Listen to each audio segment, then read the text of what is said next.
Asset legacy എന്ന പേരിൽ ഒല്ലൂർ ആസ്ഥാനമാക്കി പ്രവർത്തിച്ചു വന്നിരുന്ന സ്ഥാപനത്തിന്റെ പേരിൽ ഉയർന്ന പലിശ വാഗ്ദാനം ചെയ്ത നിക്ഷേപകരിൽ നിന്നും 25 കോടിയോളം നിക്ഷേപം സ്വീകരിച്ച് തട്ടിപ്പ് നടത്തിയ സ്ഥാപന ഉടമകൾ അറസ്റ്റിൽ. സ്ഥാപനത്തിന്റെ മാനേജിംഗ് ഡയറക്ടറായ പെരുമ്പള്ളിശ്ശേരി സ്വദേശി ചെന്തേക്കാട്ട് വീട്ടിൽ പ്രശാന്ത്, ചെയർമാനായ മാടക്കത്തറ വെള്ളാനിക്കര സ്വദേശി സിന്ധു എന്നിവരെയാണ് അറസ്റ്റ് ചെയ്തത്. തട്ടിപ്പ് നടത്തിയ സ്ഥാപനത്തിന്റെ ഡയറക്ടർമാരടക്കമുള്ളവർക്കെതിരെ അന്വേഷണം പുരോഗമിച്ചു വരികയാണെന്ന് പോലീസ് അറിയിച്ചു. 20% പലിശ വാഗ്ദാനം ചെയ്താണ് ഇവർ നിക്ഷേപകരിൽ നിന്നും നിക്ഷേപം സ്വീകരിച്ചു വരുന്നത്. അന്വേഷണത്തിന്റെ ഭാഗമായി പ്രതികളുടെ പെരുമ്പള്ളിശ്ശേരിയിലും വെള്ളാനിക്കരയിലുമുള്ള വീട്ടിലും സ്ഥാപനത്തിന്റെ ഹെഡ് ഓഫീസിലും പരിശോധന നടത്തി തെളിവുകൾ ശേഖരിച്ചു.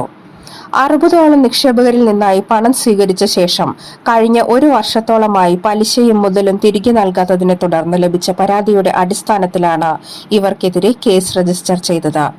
Ollur ACP SP Sudheeran, Ollur inspector PM Vimod എന്നിവരുടെ നേതൃത്വത്തിലാണ് പ്രതികളെ അറസ്റ്റ് ചെയ്തത്.